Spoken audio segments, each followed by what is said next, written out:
हरे कृष्णा। बरसाने में प्रेम सरोवर के मार्ग पर एक समाधि बनी हुई है, जिसे सब गुलाबी सखी के चबूतरे के नाम से जानते हैं। गुलाब एक गरीब मुसलमान था। राधा रानी सब पर कृपा करती है।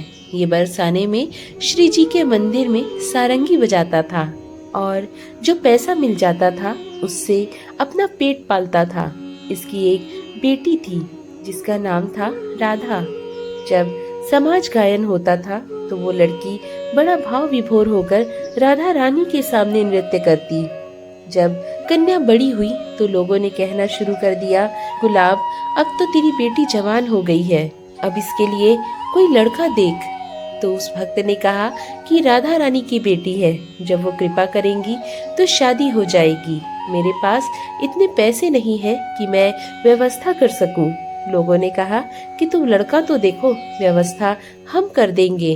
तो उस भक्त गुलाब ने एक लड़का देखा और बेटी का विवाह कर दिया।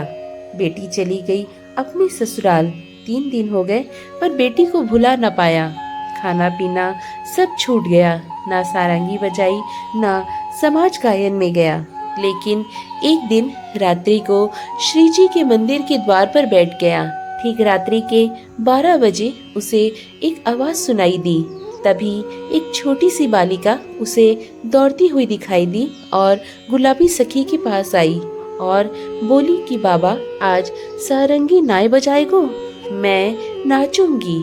जब उसने आँख खोल के देखा तो एक सुंदर बालिका खड़ी है। उसने पास रखी सारंगी उठाई और बजाना शुरू कर दिया। वो लड़की नृत्य करते हुए सीढ़ियों की ओर भागी।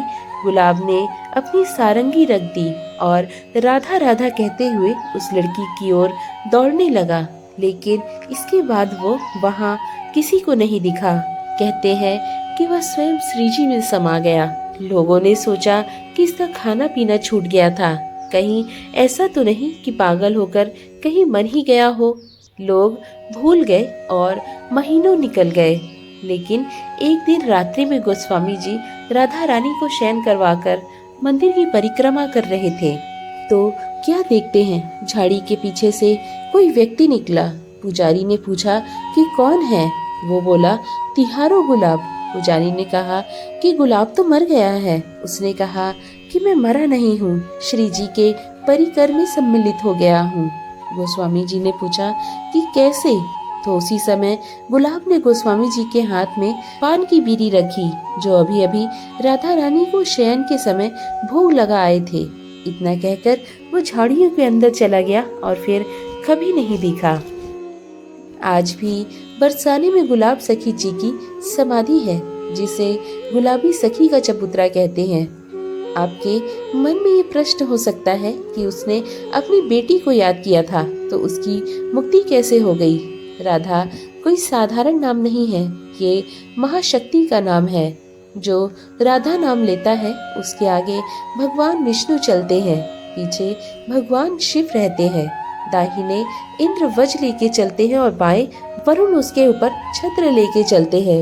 यदि राधा नाम भूल से भी निकल जाए तो भी राधा रानी उसे अपना बना लेती है। तो कहिए, जय जय श्री राधे।